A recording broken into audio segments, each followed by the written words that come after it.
So for starting worksheet 3, you'll have to understand 4 formulas for finding selling price and cost price. In our previous video, we had discussed about profit, loss and what were the common formulas for finding profit and loss and their percent.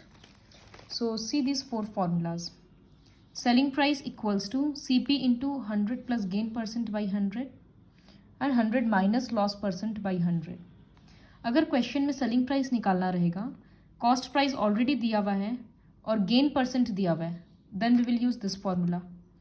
If cost price and loss percent is given, then this formula. Similarly for finding CP, if loss is there then this formula, if gain then this. तो ये 4 formula को learn कैसे करेंगे? 2 चीज़ ध्यान में रखना है. एक, हमेशा बोलते हैं कि अगर गेन हुआ है तो एसपी बड़ा है, इस वजह से गेन के लिए प्लस हुआ है. दूसरा, ये बात याद रखना कि एसपी का फॉर्मूला के लिए 100 प्लस गेन परसेंट ऊपर में लिखा हुआ है, क्योंकि कॉस्ट प्राइस में ठीक इसका उल्टा है, 100 प्लस गेन परसेंट नीचे लिखा हुआ है. तो इसी तरह से ये याद रखना कि सेलिंग प्राइस के लिए 100 प्लस गेन या 100 माइनस लॉस परसेंट न्यूमरेटर में होता है एंड कॉस्ट प्राइस के लिए डिनोमिनेटर में होता है. और सेलिंग प्राइस के लिए भी 100 प्लस गेन परसेंट है. गेन है तो हर बार ऐड कर देना है, ये याद रखना है. लॉस है तो माइनस, गेन है तो प्लस. सिर्फ ये याद रखना है, सेलिंग प्राइस है तो ऊपर में, कॉस्ट प्राइस है तो नीचे में. प्रैक्टिस करते करते हो जाएगा. So coming to the first question, I purchased a watch for 330 and sold it at a loss of 20%. हम घड़ी खरीदे हैं, क्यों? ताकि हम उसको बेच पाएँ. तो ये परचेज्ड वाला भी एक्चुअली कॉस्ट प्राइस होगा. तो CP of watch equals to 330, loss equals to 20%. तो लॉस हुआ है तो माइनस होगा और सेलिंग प्राइस के लिए ये ऊपर में रहता है. Now will just replace this with numbers. Selling cost price के बदले 330, फिर इनटू 100 माइनस 20% बाई 100. तो this will B 330 into 100 cut मत करना, पहले सब्ट्रैक्ट होगा फिर बाई 100 होगा. ये 0 ये कट गया और ये कट गया. तो your number is 33 into 8 rupees 264. Similarly, second question, by selling a TV for 8,000, a shopkeeper loses 20% of his cost. मतलब सेलिंग प्राइस 8,000 है तो लॉस हुआ 20% का. अगर नया सेलिंग प्राइस 11,000 है, अब वो दाम बढ़ाकर बेच रहा है, तो उसको प्रॉफिट होगा या लॉस होगा? तो ये देखने के लिए तो सबसे पहले हम लोग को कॉस्ट प्राइस पता करना पड़ेगा. तो क्वेश्चन का फर्स्ट पार्ट से कॉस्ट प्राइस निकालेंगे. Given SP equals to 8,000, loss equals to 20%. 11,000 को अभी रहने दो. तो CP ऑफ TV क्या होगा? SP into 100 by 100 minus loss percent. So 8,000 into 100 by 100 minus 20. This will B 8,000 into 100 by 80. So this is 10,000. तो कॉस्ट प्राइस था टीवी का 10,000. न्यू SP क्या है? 11,000. तो क्लियरली नया SP बड़ा है, therefore profit equals to SP minus CP. 11,000 minus 10,000 rupees 1,000. इसमें प्रॉफिट परसेंट नहीं बोला तो नहीं निकालेंगे. Similarly you will do third question on your own. See the fourth question. Sita sells a dining set to Nita for 6,000 and gains 20%. तो selling price दे दिया और gain percent दे दिया. For how much should she sell it to increase her profit by another 5%. तो next case में उसको total profit कितना करना है? 5% नहीं करना है, 5% और ज़्यादा करना है. मतलब नेक्स्ट केस में प्रॉफिट होगा 20 plus 5, 25%. So for first case Sita sells a dining set, तो SP दे दिया, तो we can write SP of dining set.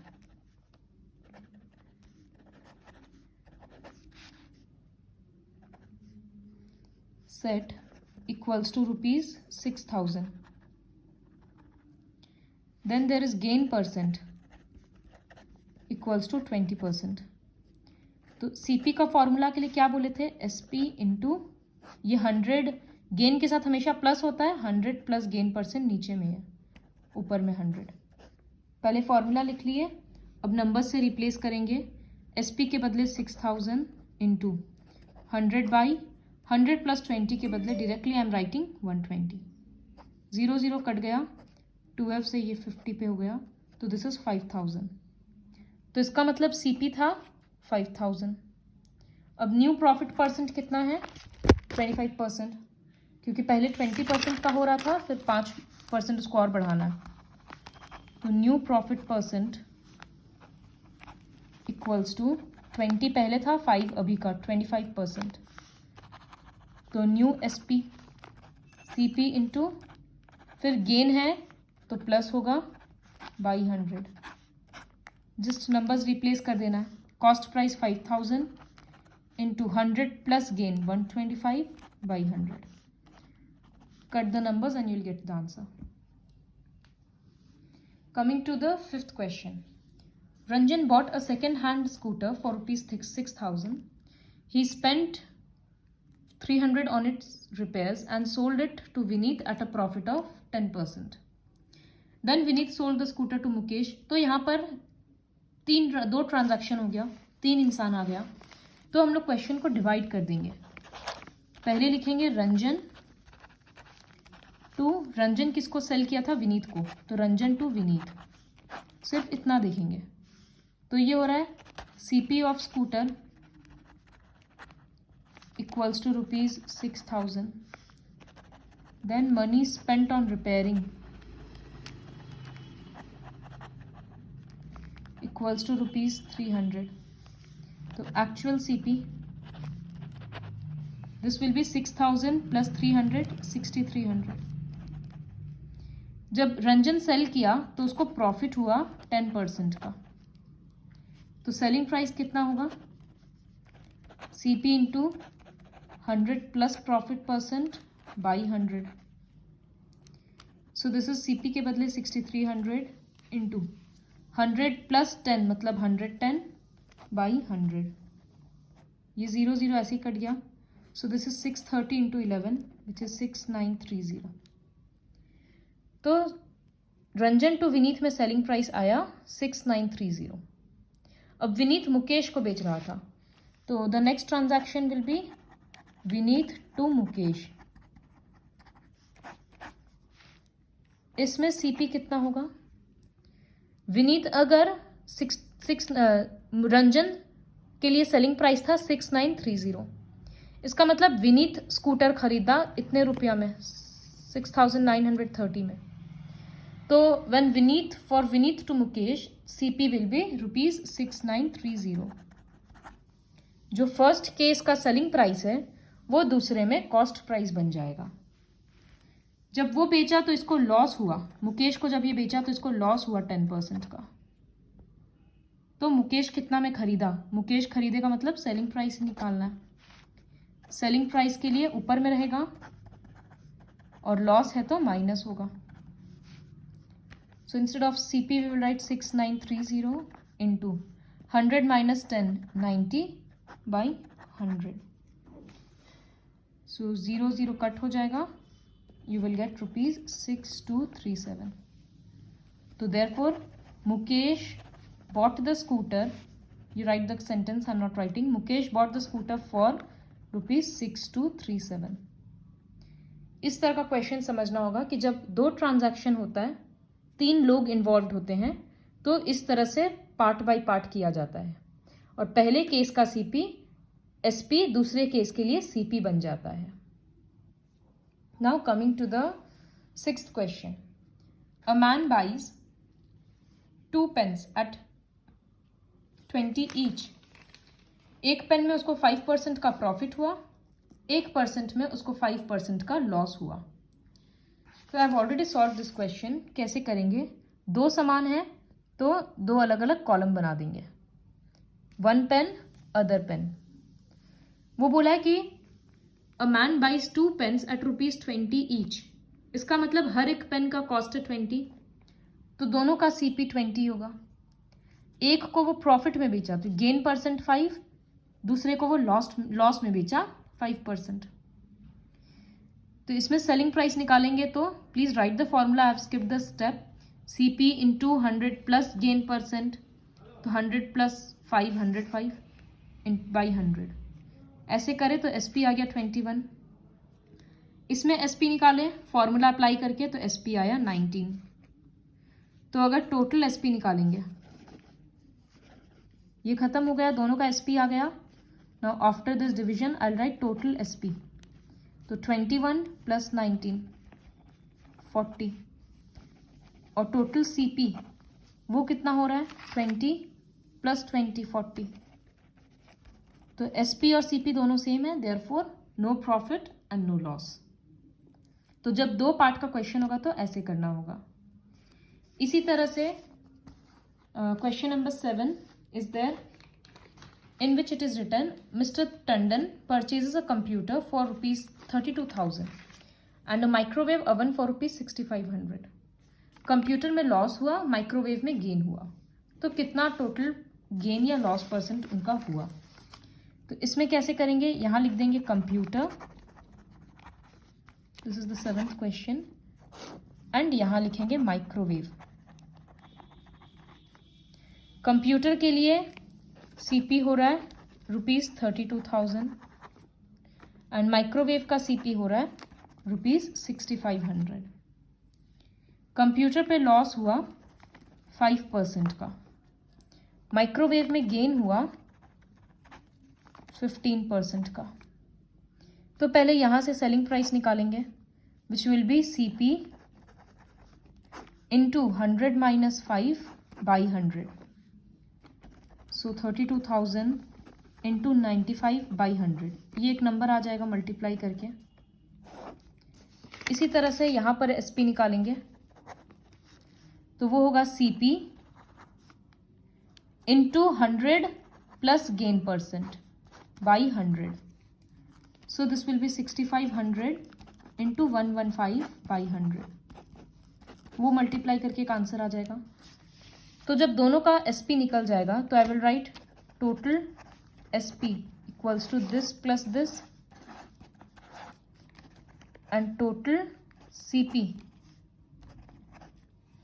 32,000 plus 6,500, this is 38500।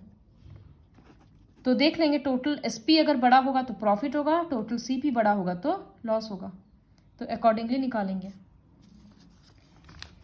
And you have to find the percent also. So percent is loss or profit by CP into 100। जब CP लेंगे तो ये वाला value put करेंगे, क्योंकि हम लोग तो ओवरऑल कैलकुलेशन कर रहे हैं अब। Now coming to the last question which is question number 8। So mister A sells a bicycle to Mr. B at a profit of 20%. and Mr. B sells it to Mr. C at a profit of 25%। अभी तक एक बार भी cost price आया नहीं है, तो इस question को अगर पार्टीशन से करेंगे तो वो कैसे होगा। Question number 8, mister A to mister B एक बार ट्रांजैक्शन हुआ, दूसरा ट्रांजैक्शन किसका था, mister B to mister C का। यहाँ पर क्या दिया हुआ है, CP पता नहीं, SP पता नहीं, प्रॉफिट परसेंट दिया हुआ है। So the profit percent is 20%। Mister B sells it to mister C at a profit of 25%।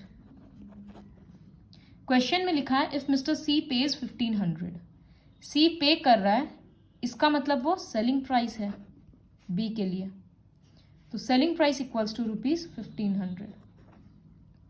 What did mister A pay for it, इसका मतलब यहाँ पर CP निकालना है, क्योंकि मिस्टर A जितना पे करेगा वो एक्चुअली में बाईसाइकिल का कॉस्ट प्राइस होगा, क्योंकि सबसे पहले वही खरीदा था तभी बेचा। तो यहाँ पर से सेलिंग प्राइस पता है, प्रॉफिट परसेंट पता है, तो directly we can find the cost price B2C के ट्रांजैक्शन में। तो selling price by into 100 by 100 plus profit percent. So this is 1500 into 100 by 125। यहाँ कट करेंगे सब कुछ तो आंसर आएगा रुपीज 1200। नाउ सेकेंड केस का कॉस्ट प्राइस फर्स्ट केस के लिए क्या होता है, सेलिंग प्राइस होता है, जिससे हम लोग रंजन टू विनीत में किए थे। इसका सेलिंग प्राइस दूसरे का कॉस्ट प्राइस बना था। तो ठीक इसका उल्टा, यहाँ जो कॉस्ट प्राइस है वो यहाँ पर सेलिंग प्राइस होगा, तो सेलिंग प्राइस हो जाएगा 1200। Now you can directly find CP using the formula SP into 100 by 100 plus profit percent. सिर्फ एक लाइन लिख देना है, वो यहाँ पर वो होगा कि SP for, right like this, SP for mister B equals to CP for mister A. ये लाइन हम लोगों को यहाँ पर ऐड करना होगा। फिर हम लोग लिख सकते हैं therefore selling price equals to 1200, sorry, this will be CP for mister B equals to SP for mister A. Mister B जितना में खरीदा मतलब ए उतना रुपया में उसको बेचा। तो ऐसे करके ये पूरा वर्कशीट कंप्लीट करना है।